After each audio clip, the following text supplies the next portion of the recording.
Thank you, everybody. It is great to be back in the incredible, beautiful, great state of Iowa.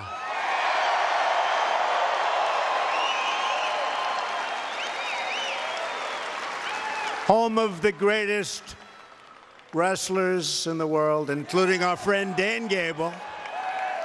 Some of the great wrestlers of the world, right? We love those wrestlers.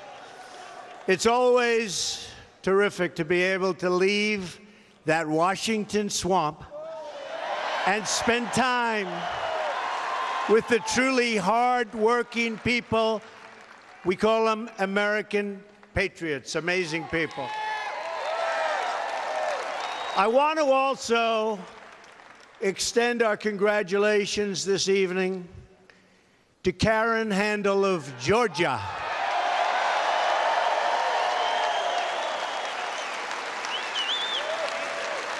And we can't forget Ralph Norman in South Carolina. He called me and I called him. He said, you know, last night I felt like the forgotten man, but he won, and he won really beautifully, even though a lot of people didn't show up because they thought he was going to win by so much. It's always dangerous to have those big leads. But he won very easily, and he is a terrific guy. And I'll tell you what, Karen is going to be really incredible. She's going to be joining some wonderful people and doing some wonderful work, including major tax cuts and health care and lots of things. Going to be reducing crime, and we're securing that Second Amendment. I told you about that. And that looks like it's in good shape with Judge Gorsuch. That looks like it's in good shape. I'd like to also take this moment to send our thoughts and prayers to our courageous friend, somebody that I've gotten to know very well, Steve Scalise, and everyone recovering from the assault.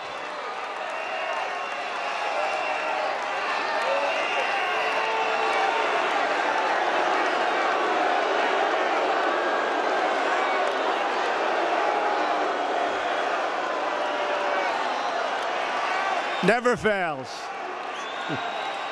Never fails.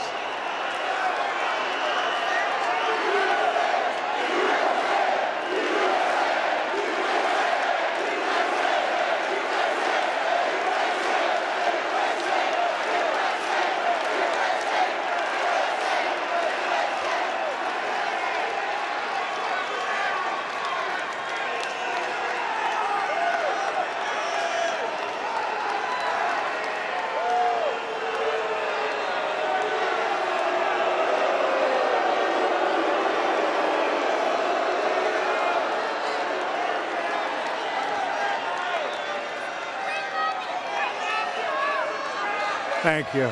Thank you. And we love our police. We love our police.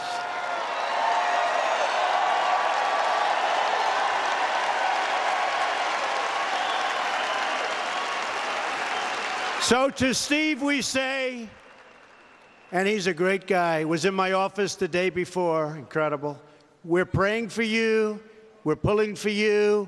You have our absolute support and our deepest admiration.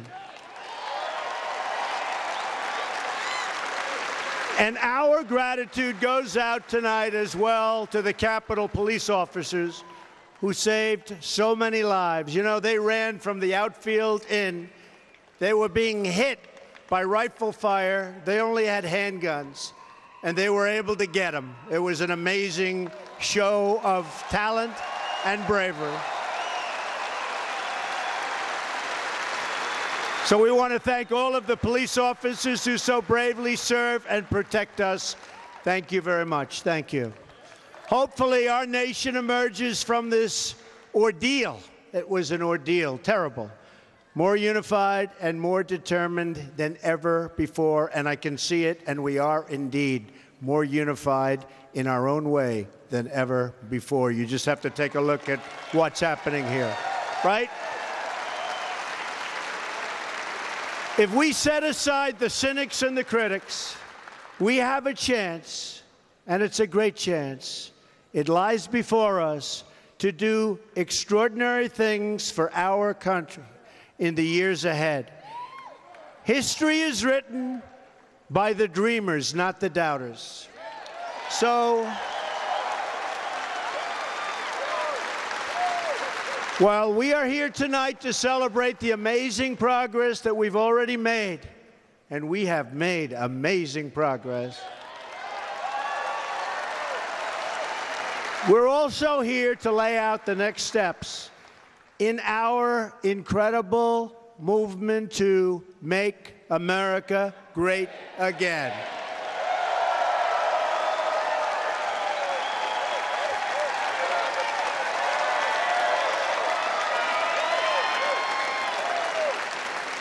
Everyone gathered in this arena is bound together by common values. You love our country, you obey our laws, you honor our traditions, and you care for your families, and you love your communities. All you want is a government that shows you the same respect and loyalty in return. You believe that America must protect and defend its own citizens. With that conviction deep in your hearts, you showed up on Election Day, November 8th, and voted to put America first. It's about time. It's about time.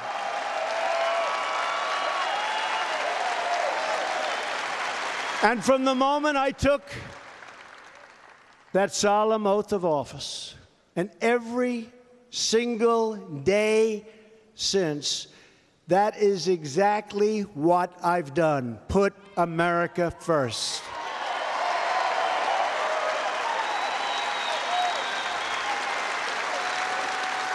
After years of sending our jobs and our wealth to other countries, we are finally standing up for our country. And you see it happening. You see it happening. You see what's going on. Jobs are just about the best they've ever been. We've created almost $4 trillion in wealth. If you look at your stock values and you look at what's going on with our country, but we've created tremendous wealth.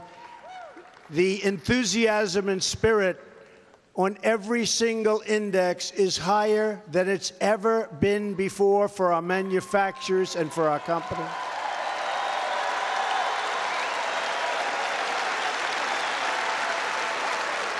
After spending billions of dollars defending other people's borders, we are finally going to defend our borders.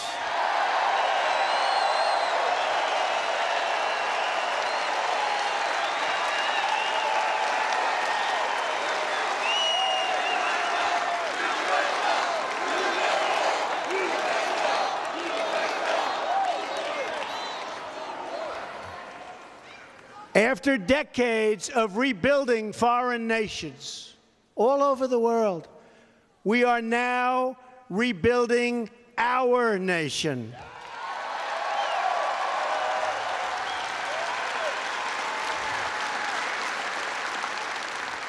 As of a few months ago, our country has spent $6 trillion in the Middle East, wasted. And the lives, thousands and thousands and thousands of lives. $6 trillion and thousands of young, beautiful lives. We started 16 years ago, and it's in far worse shape than it was 16 years ago, by many times over. So we spent all of this money, all of these lives, and let me tell you, I came in and took over a very, very difficult hand, but we're going to get it fixed. That's what you put me here for. We're going to get it fixed.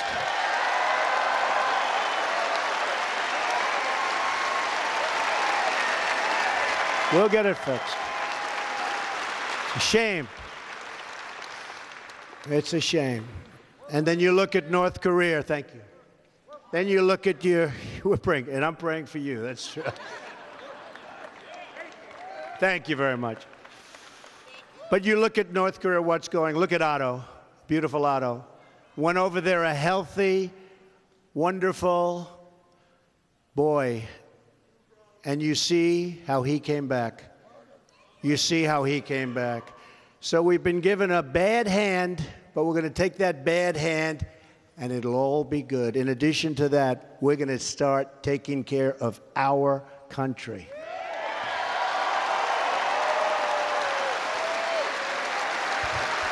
The people are the rulers of this country once again. One by one, we are keeping the promises we made to the people of Iowa and the people all over our country. We are not going to let the same failed and tired voices in Washington keep us from delivering the change you voted for and the change that you deserve,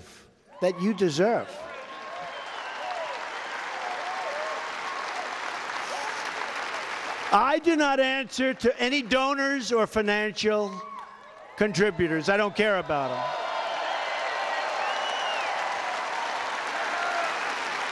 I am not beholden to any consultants or any of the very powerful special interests. I don't care about them. I have to do what's right.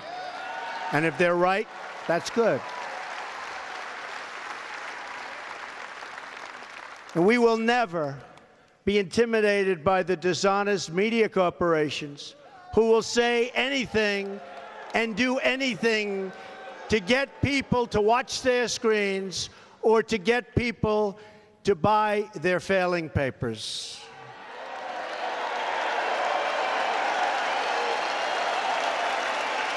They are failing. These entrenched forces are fighting only for themselves, and in many cases for their survival. But I'm fighting for you. I'm fighting for you.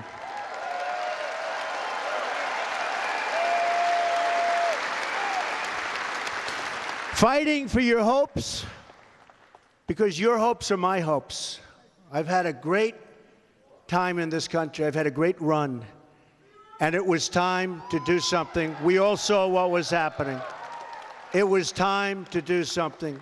Your dreams are my dreams, and your future is what I'm focused on each and every day. We're going to make America great again. Believe me, we're going to make America great again.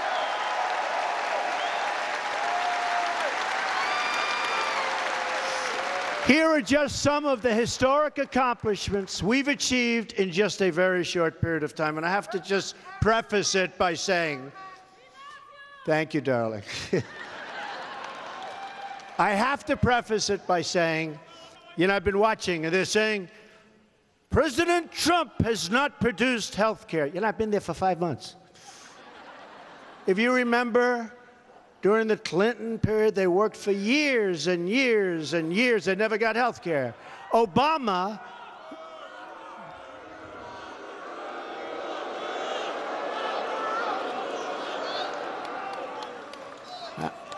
although after listening to that testimony, I fully understand. But President Obama, his whole administration, pushing for Obamacare, which has now failed. In fact, I was just told by your great governor and ex-governor that your insurance companies have all fled the state of Iowa. Pretty sad, isn't it? Well, they're flooding. I'll tell you what, they're going from every state. They're leaving all of the states. Obamacare is a disaster. It's over. And there's nothing to compare what we're doing.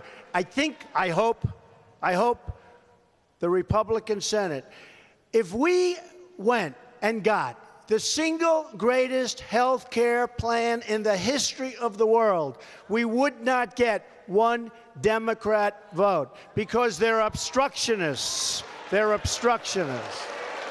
We wouldn't get one Democrat vote.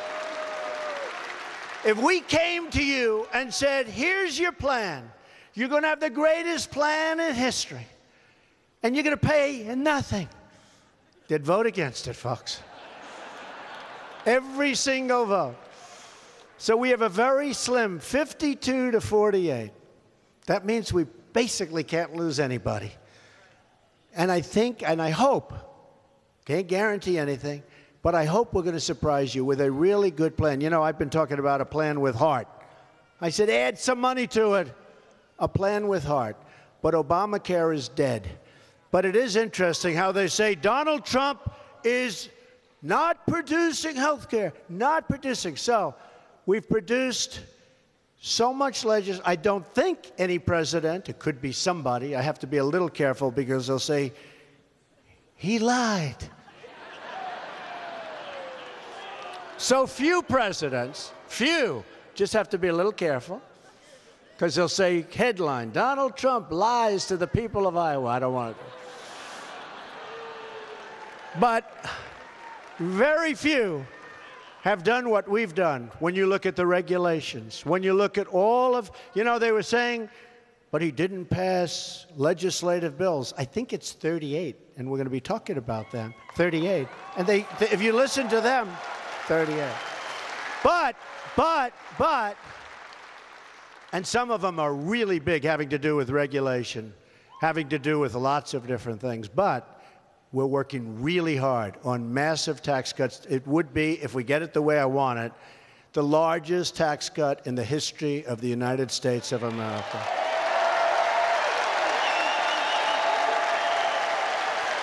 Because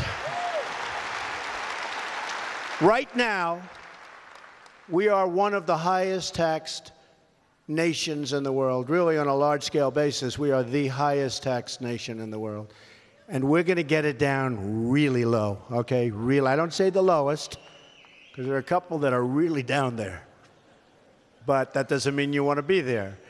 But we're going to have one of the lowest taxes from the highest tax, and we're working hard on it. And I think it's going to happen. And I'll tell you, I think healthcare is going to happen, and infrastructure is going to happen. You're going to have a lot of exciting things over the next few months. And I look forward to being able to produce it. Let's see what happens.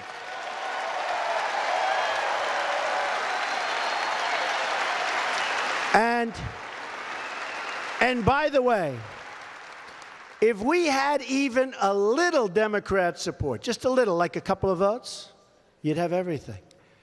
And you could give us a lot of votes, and we'd even be willing to change it and move it around and try and make it even better. It's going to have good heart, but even better. But again, they just want to stop. They just want to obstruct. A few votes, seriously, a few votes from the Democrats, it could be so easy and so beautiful, and you'd have cooperation. And their plan isn't working because they thought they were going to win last night in Atlanta. They thought they were going to win. And they've been unbelievably nasty, really nasty. And they thought they spent close to $30 million on this kid who forgot to live in the community that he was in. I mean, you know. Look, I'll tell you about the Democrats. I am making it a little bit hard to get their support, but who cares? But I'll tell you about the Democrats. They raised a fortune for him. They fought like hell. They said they were going to win. All of the television networks, other than Fox, which really has treated us fairly, by the way. They have.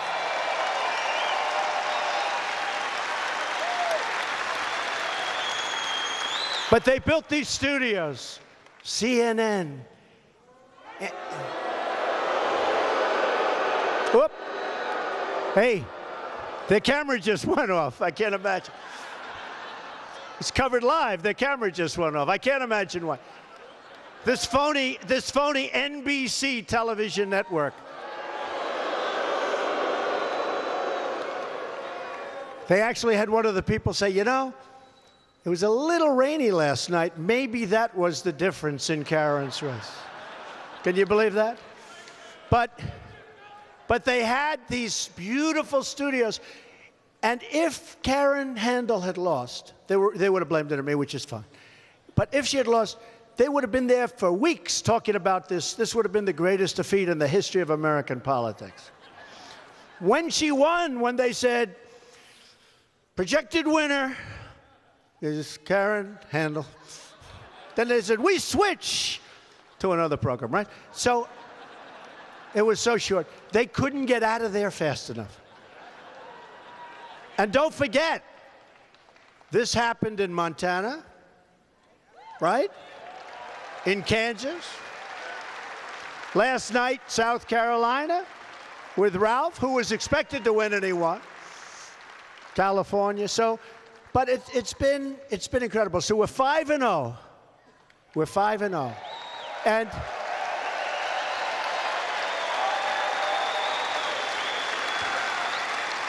And they thought they were going to win at least like 3, right? Wouldn't you say? At least 3.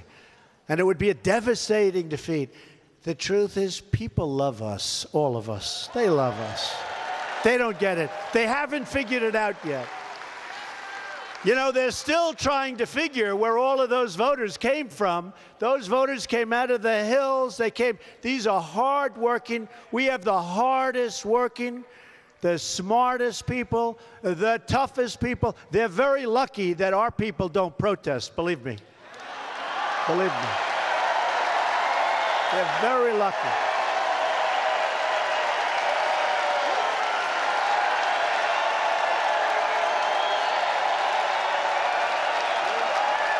True.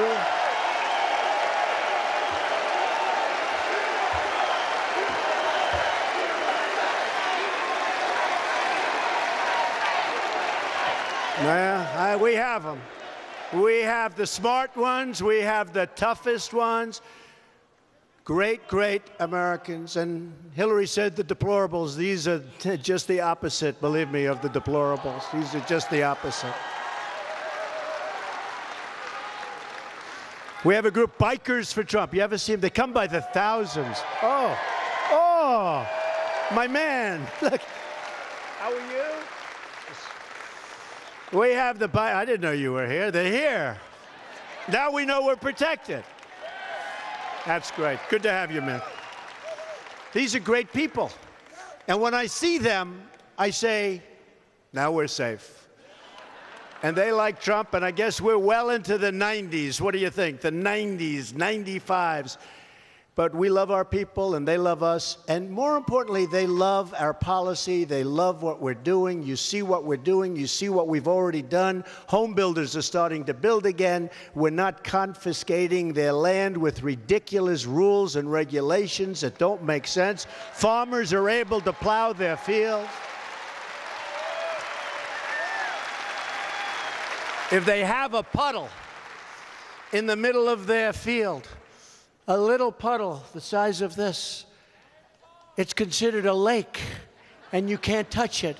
And if you touch it, bad, bad things happen to you and your family. We got rid of that one too, okay?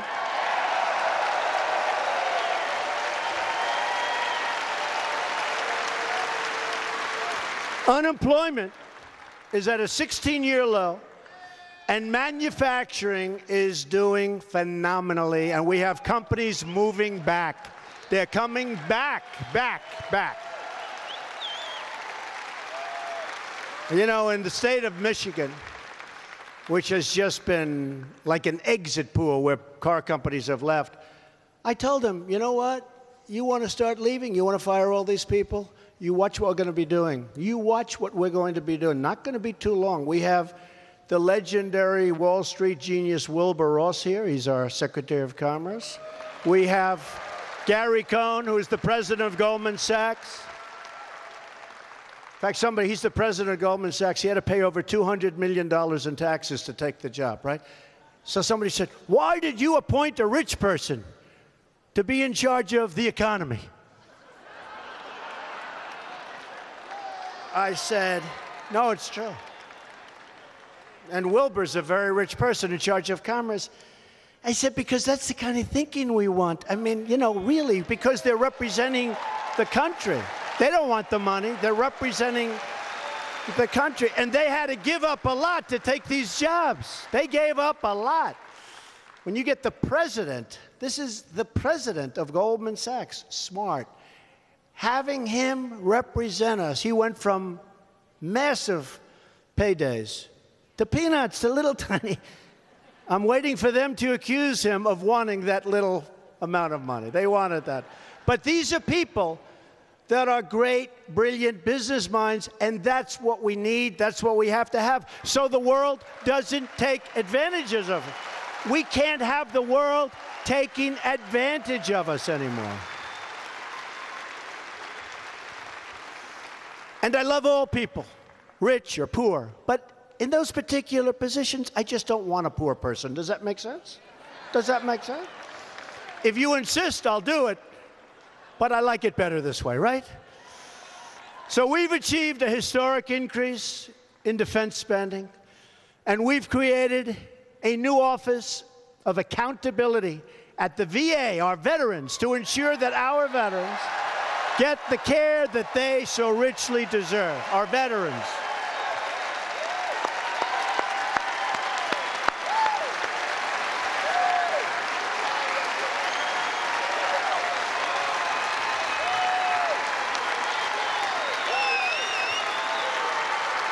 We've eliminated restrictions on the production of American energy. They wanted to take away our wealth.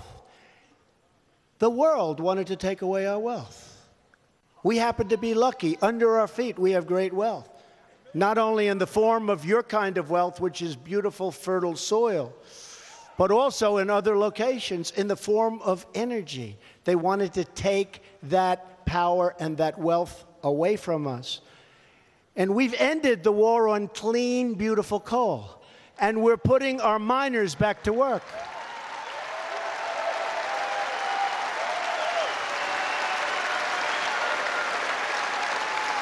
In fact, you read about it, last week, a brand new coal mine just opened in the state of Pennsylvania, first time in decades. We've reversed it. And 33,000 mining jobs have been added since my inauguration. And again, we're going to have all forms of energy. But coal is something we have a tremendous advantage of. But we're going to have all, whether it's natural gas, whether it's alternative sources, we're going to have everything. But a power is coal. It's a power for our electric different plants and for our furnaces. It's a power. We use electric, we use wind, we use solar, we use coal, we use natural gas.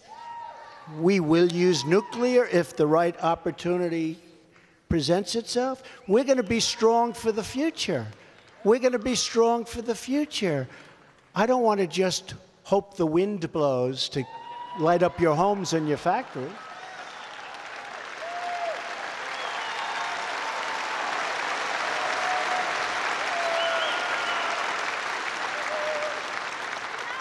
As the birds fall to the ground. But I like all of them, and that's what we need. And by the way, we're saving your ethanol industries in the state of Iowa, just like I promised I would do in my campaign. And believe me, they are under siege, folks. I don't know if you know it, but they are under siege. We've approved, first day, the Keystone XL pipeline and the Dakota Access pipeline. First day one.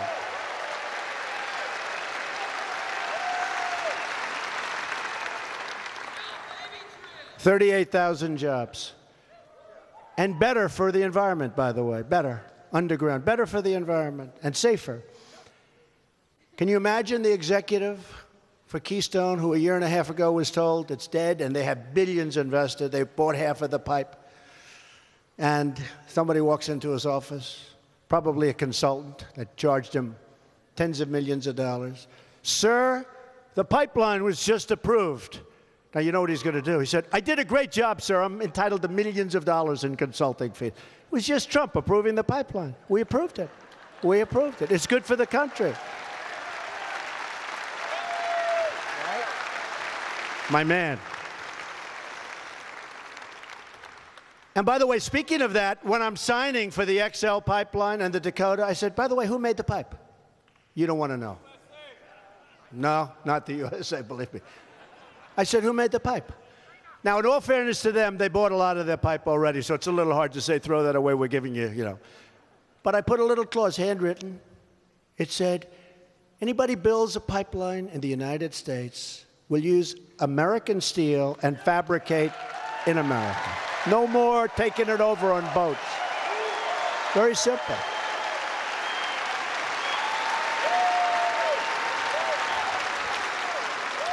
We've signed 39 pieces of legislation. That means going through Congress, folks, because, you know, they tell you, these guys, the fake news, they tell you it's fake news, it's fake. Not all of it. Some of it's good, and some of the people are great, actually, but some are real bad, and they're really fake. But if you listen to them, we didn't pass any. We passed 39. I'm not talking about executive orders, which we've signed a lot. I mean, we have really signed a lot. And we've gotten rid of a lot of really bad pieces that were signed by President Obama, believe me. But if you listen to the fake news, they say, like, he didn't pass any legislation. Everything's executive. It's wrong. 39 pieces as of today. Some of them very important. Now, my biggest pieces are yet to come. Hopefully, taxes. Hopefully, health care. Hopefully, infrastructure. And when they come, that won't be good enough either, so you watch. But we've also done a record number of resolutions to eliminate the job-killing regulations on our workers, our companies, and our farmers. They're gone. They're gone.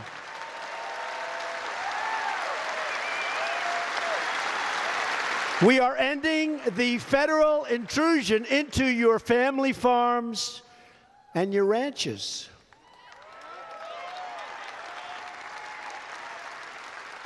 And we're also working very, very hard to get rid of the death tax so that you can pass your farms onto your children and onto your grandchildren.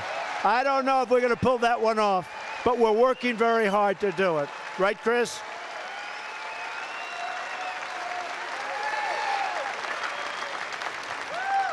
This way you can pass your motorcycle on, okay? Forget about the farm, right? That's not so bad either. I seen what you ride. Not so bad. But we're working on, I don't know if that one's going to get pulled off, but it should, because you should have a right. Why should you be double taxed? You should have a right to pass your farm onto your children and onto your grandchildren. You should have that right.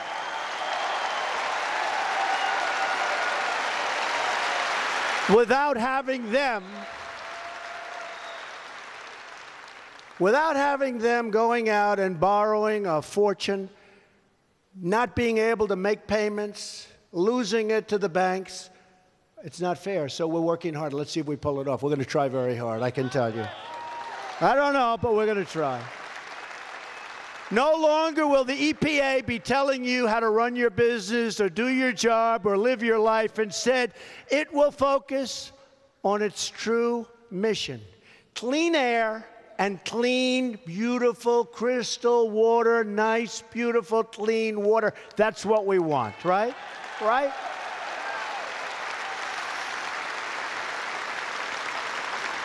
We're also ending the last administration's federal land grab. We believe states, communities, and private landowners know best how to manage their own resources. We've made a lot of progress on that. Ryan Zinke. We want to see local control. That also means we're not going to let foreign bureaucrats plan our economy or tell Americans how to run their country. You know what I mean? When I campaigned for president, I promised to renegotiate or to leave any deal which fails to serve America's interests. And I'm not going to allow other countries to take advantage of the United States any longer. And for that reason,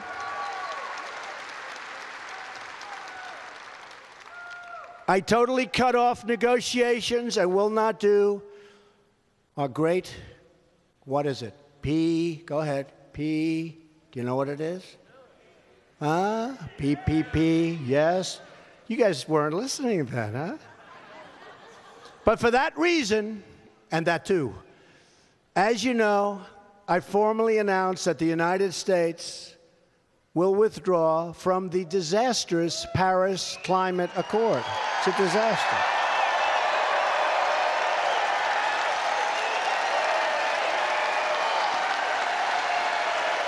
It's a disaster.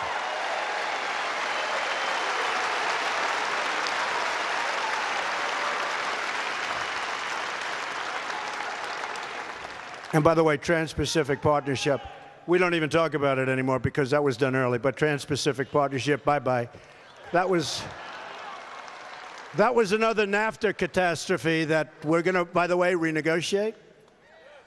You know, I announced I'm going to get rid of NAFTA, and I've always told you I'll either renegotiate or terminate NAFTA.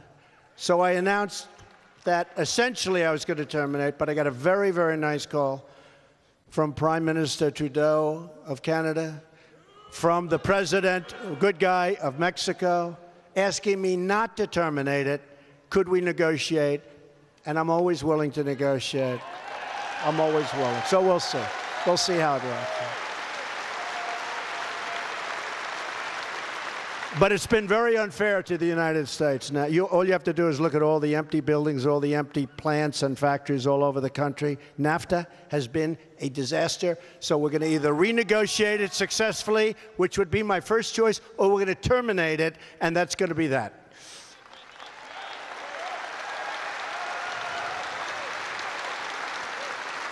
Now, the Paris Agreement, and it's amazing how the people of this country get it, because the press covers it so unfairly.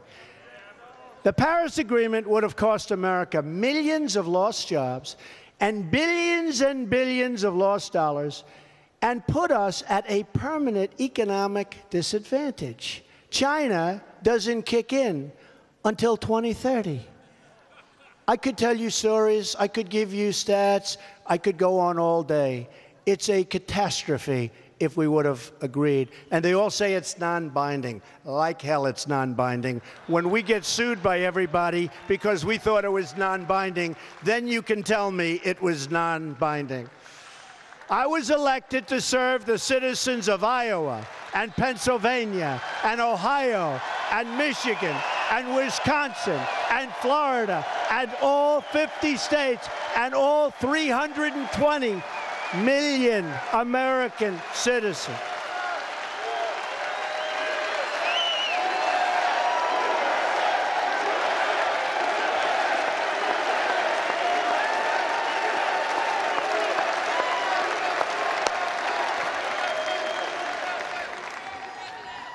By the way, this is a big place. This place is... And you know, I used to say it during the campaign. I'm sure it hasn't changed, but we're not even campaigning, and look at this crowd. So, you know, it's easier during a campaign. The place is packed with thousands of people trying to get in. Look at the size of this place. They'll never show the crowd. They'll never show the crowd. They'll never show the crowd. That's the only good thing about the protesters, which we don't have very much of. I mean, this guy was blowing a whistle, you know. He's a Bernie Sanders guy. But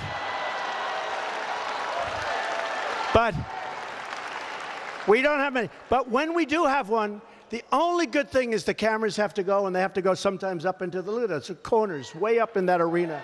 Every seat is packed. Look at that. Every seat. Every corner is packed of this big, big arena, so it's an honor. Wouldn't it be great if they showed, you know, it's funny. I'd go home and my wife would say, Melania, who, by the way, has become very popular. They're liking her. They're liking her. But she'd say, I never saw the crowd, but it sounded like a lot of people. You know, you can tell. You can't imitate the sound of this many people. This is not like 500 people, 1,000. This is big stuff. You can't imitate that.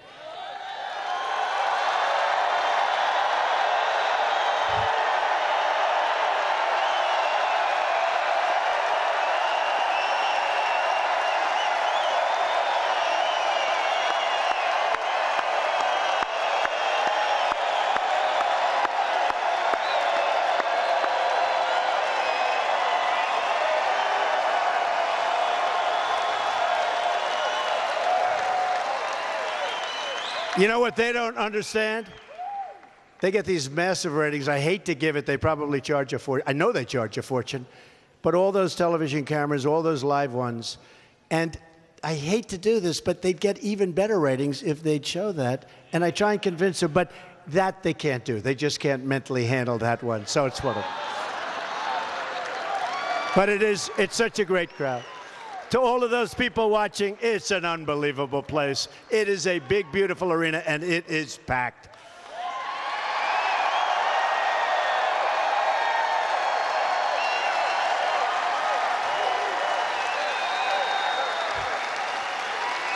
So as you may know, there is another absolutely terrible deal from the previous administration. See how nice I am? I say the previous administration as opposed to the Obama administration. That I have recently rescinded. Last week I announced that we are canceling the prior administration's completely one-sided deal with the Castro regime in Cuba.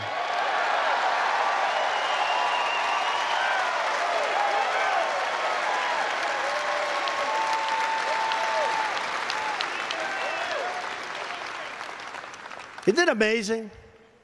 Obama can deal with Cuba. Kills thousands of people, people in prison, horrible to women, horrible to everyone. Can deal with Iran. You talk about bad, the gays, the women, the bad to everybody, kill, brutal. I deal with anybody. It's like Donald Trump is a terrible human being. It's unbelievable, isn't it? Isn't it unbelievable? It's unbelievable. But America will stand strong against communist oppression. We will make a much better deal. I mean, the fact is, the deal with Cuba is a bad deal. We'll probably make a deal, and maybe we won't. Maybe we won't. But you know what? If we make a deal, it's going to be a fair deal and a good deal for us. It's not going to be a one-sided giveaway. We're also fighting every single day to achieve those fair trade deals for American factories and your farmers and your ranchers. Heading up our effort to represent America's interests in China will be a man you know very well. I just left an event where I honored him, introduced him to a crowd of people that adore him, to discuss how to create. I mean, he's been doing this for years in Iowa. He's the longest-serving governor in American history, and now he carries the title of ambassador to China, Terry Branstad.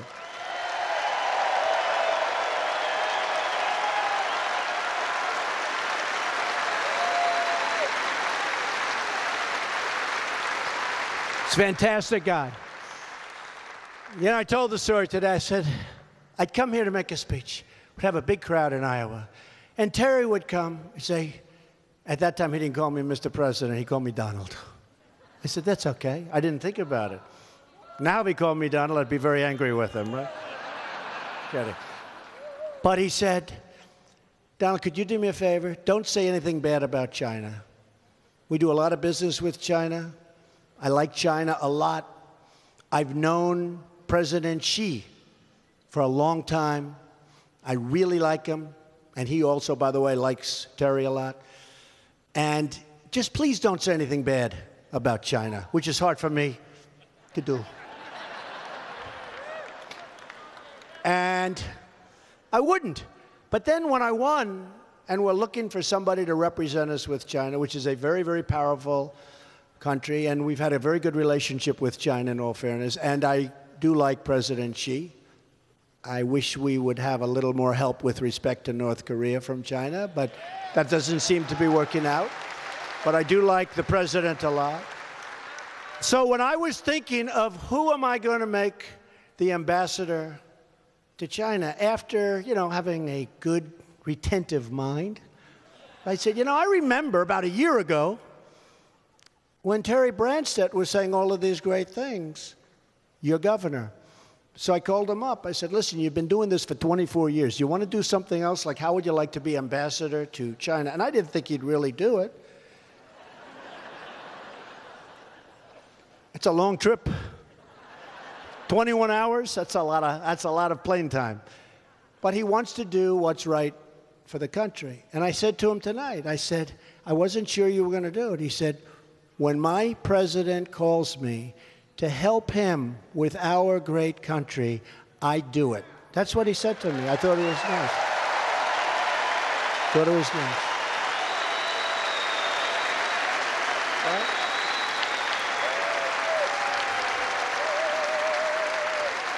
So central to that economic agenda is a plan to restore America's crumbling infrastructure. We will rebuild not only America, but we will rebuild rural America.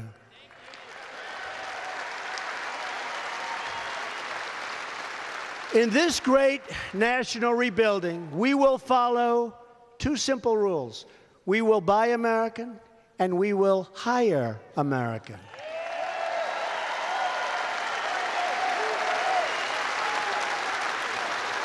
We want to get our people off of welfare and back to work.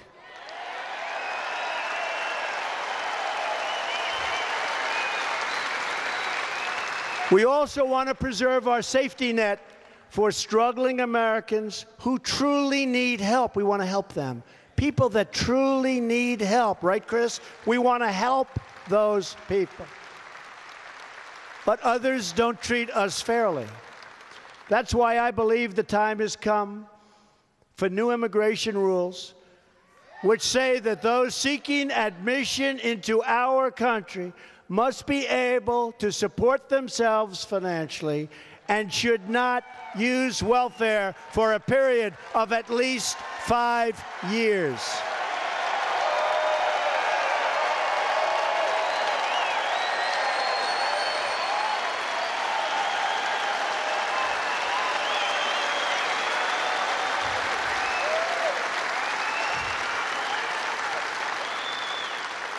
And we'll be putting in legislation to that effect very shortly. Another core principle is that those coming to our country must embrace our values and love our people.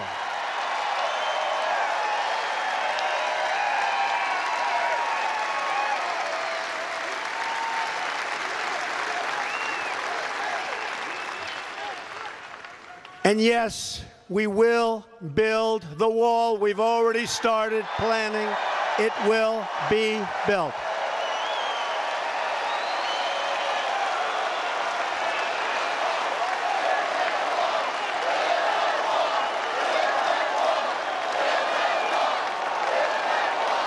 We will build the wall. We need it. We need it. We have to stop the drugs from flowing in. You know, people don't realize we're already spending a lot of money on design. But I'll give you an idea that nobody has heard about yet. And I'm not sure, but I'm a builder. That's what I love to do. That's probably what I do best. I'm a builder. And we're thinking of something that's unique. We're talking about the southern border. Lots of sun, lots of heat. We're thinking about building the wall as a solar wall, so it creates energy and pays for itself.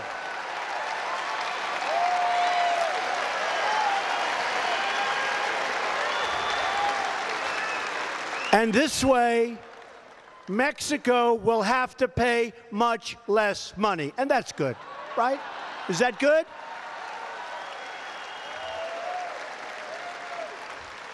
You're the first group I've told that to. It's solar wall. Makes sense. Let's see. We're working it out. We'll see. Solar wall panels. Beautiful. I mean, actually, think of it. The higher it goes, the more valuable it is. It's like pretty good imagination, right? Good. My idea. So we have a good shot. That's one of the places that solar really does work. The tremendous sun and heat, it really does work there. So we'll see what happens with that. That would be great. And I think we could make it look beautiful, too. It would really look beautiful. So that would be nice. We're also working night and day to restore law and order to our country. Law and order. You know that. We're reversing the last administration's soft-on-crime policies that helped enable a tragic rise in violent crime. You see what's happening. Look at Chicago. What the hell is going on in Chicago? What's that all about? We have also issued new directives to protect our police officers and our sheriffs.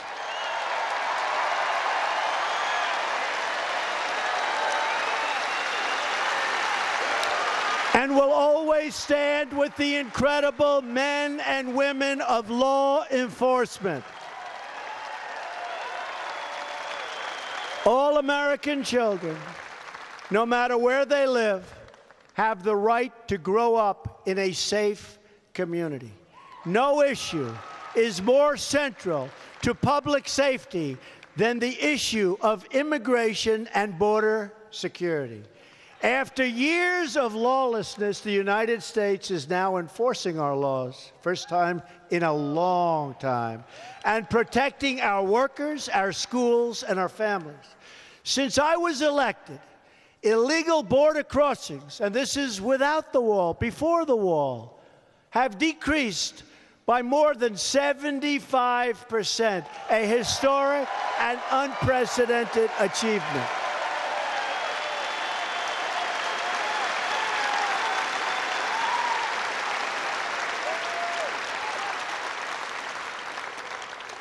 So we're building the wall on the southern border. We've got the greatest security people in the world. I'll tell you, ICE and the Border Patrol folks, these are incredible people. You know, they endorsed me when I ran for president, knowing that if I win, they're going to have to work much, much harder. But they love this country, and they want the job done, and they want the job done right. They have to work harder, and it's much more dangerous. The other thing that I have to tell you, you have a gang called MS-13. A friend of mine who's a very, very high-level police officer said to me in describing them, they are the equivalent or worse than Al-Qaeda. I would say that's a bad statement. They don't like to shoot people. They like to cut people. They do things that nobody can believe. These are true animals. We are moving them out of the country by the thousands, by the thousands.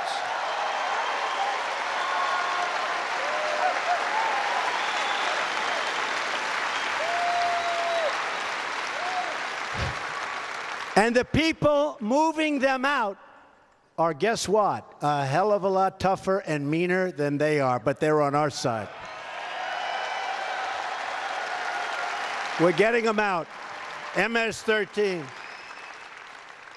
During my campaign for president, I met with the families of Americans killed by illegal immigrants, many, many families, including the parents of Sarah Root, a 21-year-old Iowa girl who was killed the day after she graduated from college with a 4.0 GPA. You know what that is? To those of you that don't know, that means solid A's straight across, #1 student.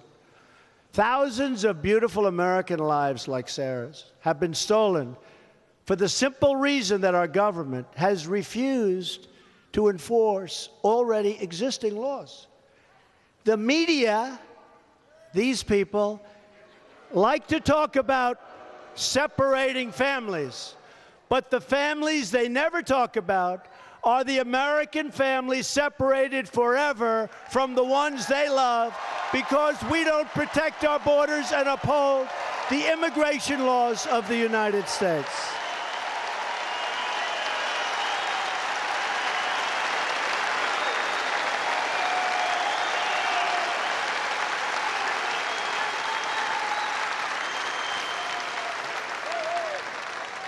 These families and the victims have been ignored totally by the media. They were ignored by the consultants. They've been ignored by Washington. But these Americans were not ignored by me or by you, and we know who they are. And they rise now to the highest level. They rise to the highest level. I promise those families the deaths of their loved ones will not have been in vain, and that we will take strong and forceful action to fulfill our sacred duty to save and protect American lives.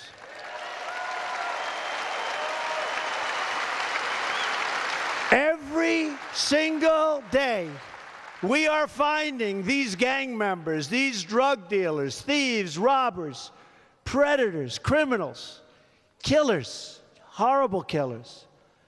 And we are throwing them the hell out of our country.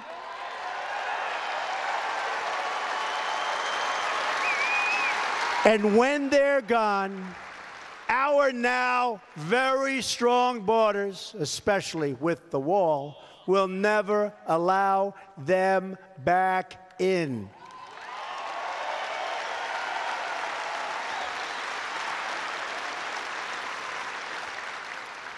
So we're doing a lot of things. We're very proud of what we've done. Justice Gorsuch was a big, big deal. Big deal. Somebody explained it to me beautifully. They said, when you pick a Supreme Court judge, you want great intellect, you want all of the things, but you also want youth, because they'll be there for 40 years. So if Judge Gorsuch, who I've gotten to know, who I think is a fantastic human being, aside from being a brilliant, brilliant student and person, and one of the great legal writers that exists in our country, probably in the world today, every time you see a decision written over the next 30 or 40 years, and especially if it's a 5-4 decision, like perhaps on Second Amendment or so many other things, you have done something that you can't value. It's so important.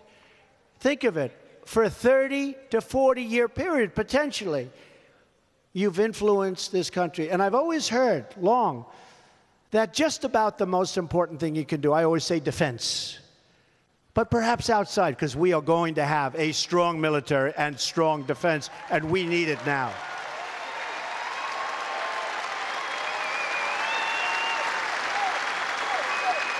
But I've always heard that the most important thing a president can do is pick a great Supreme Court justice. So I've got one, probably have some more, but it is really important. And think of that, over years and years, those decisions that are so important, values, great values. So I'm very, very proud of that pick. He's already been there now for almost 2 months, and people are saying, wow, that is a tremendous person and a tremendous intellect. So we're all very proud of that pick.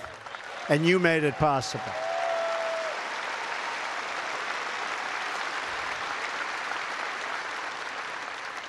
So I began this campaign on June 16th. A couple of days ago, 2 years. It's my birthday on June 14th, Flag Day of all things.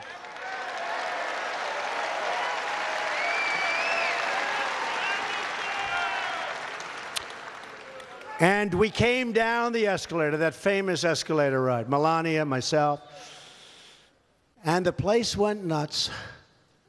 And hopefully because they like me, but I think also they like the policies. I said the truth. I talked about immigration. I talked about what was happening on the borders. I talked about our military. I talked about the drug problems, which are tremendous, even in Iowa, tremendous problems, beyond anything we've ever seen before. I talked about all of it. And you know what? We were never off center stage in the debates. We stayed, you know what that means. We were number one all the way through. All the way through. We were number one all the way through because of people like you. Never off center.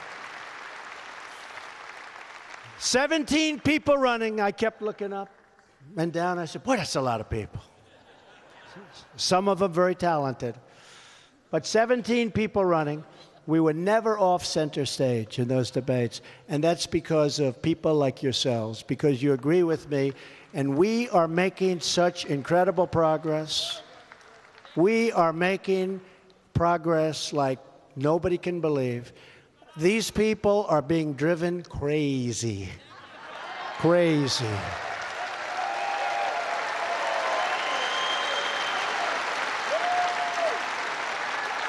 I mean, they have phony witch hunts going against me. They have everything going. And you know what? All we do is win, win, win. We won last night. They can't believe it. They're saying, what is going on? What is going on? We won last night. And even the worst of them said, that was a big win for Trump. I couldn't believe it, actually. Thank you very much, folks. I appreciate it. But we have made a journey together like no other ever in the history of this country, and maybe beyond that. But you look in the history of this country, there's never been anything like this that's happened. We're straightening out through common sense and through a good heart. We're straightening out our country. We're straightening out our country.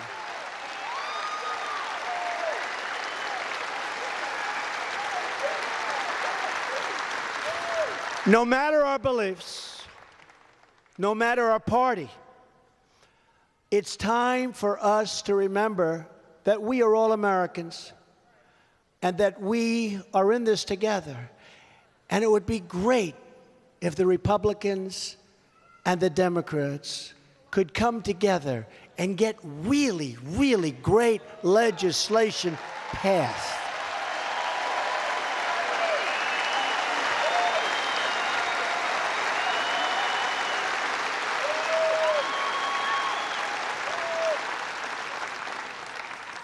Some of the geniuses were saying this morning, you know, from the time he announced on June 16th, 2 years ago, they've been hitting the hell out of him.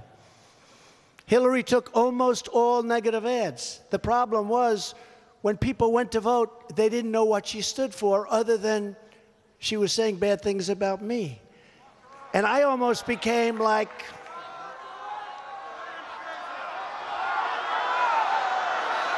yes.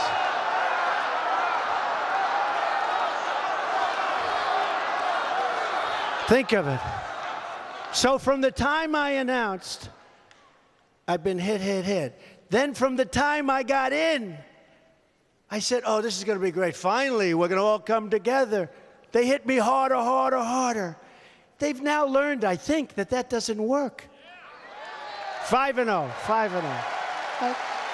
It doesn't work.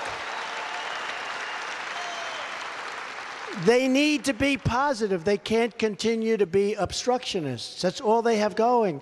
So they should come together. I don't think they will, but I will tell you, it would be a beautiful, beautiful thing if we could get together as two parties that love our country and come up with that great health care and come up with that great tax deal for our people and tax reform and infrastructure and so many other things. Just think about what a unified American nation could achieve. Nobody could even come close to us. And by the way, even if we're not totally unified, nobody's coming close to us either. Don't worry about it. Gleaming new roads and bridges that would inspire awe and wonder all over the world. You know, we used to be the leader in airports. We'd have the most beautiful airports. Now we're like a third world country. LaGuardia, Newark, LAX, Kennedy, they're like third world airports. Take a look. We used to be the leader. Now you go to Saudi Arabia, where I just came back, a monumental, epic trip. Because I said, you cannot continue to fund terrorism. You cannot continue to fund terrorism.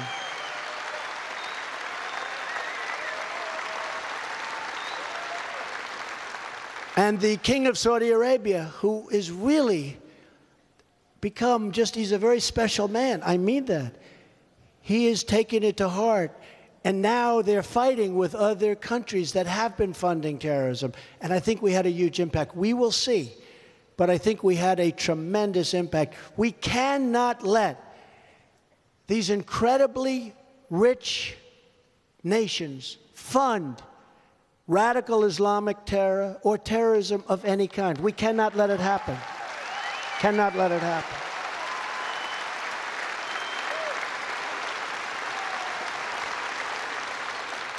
It was one of the great 2 days of my life, and I'm sure a lot of you watched it on television.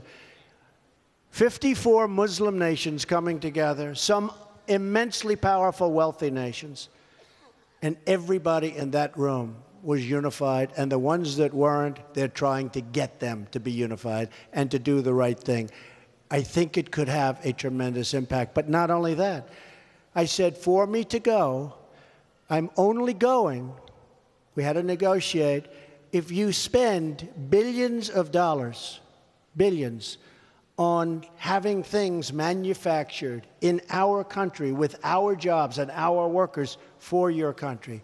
And hundreds of billions of dollars was spent and given to American companies who are going to make American products and send those products over to the wealthy countries of the Middle East. I mean, hundreds of billions of dollars.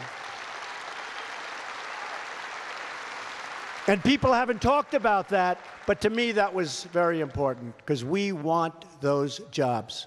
We want those jobs. So they're making airplanes, they're making all sorts of things, hundreds of billions of dollars, and it's going back, and I'm very proud of that. That's something people don't talk about because the real purpose of my being there was to make sure these countries do not fund terror any longer.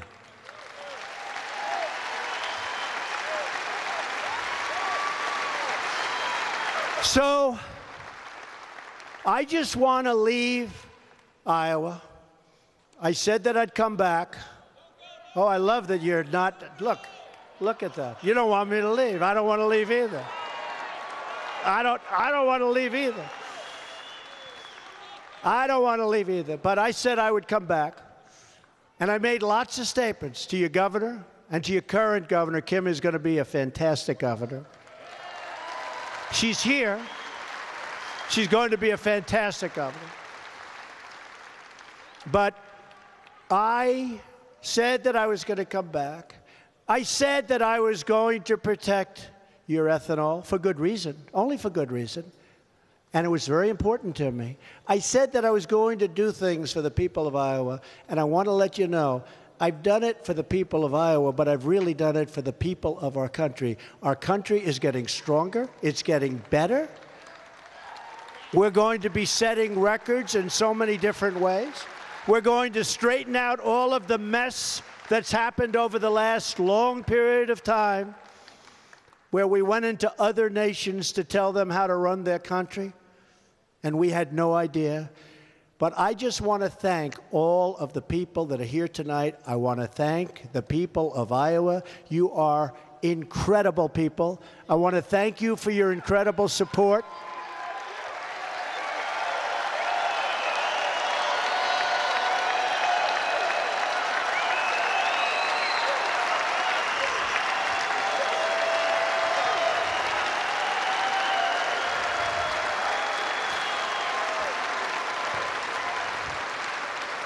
And I just want to let you know that God blesses you.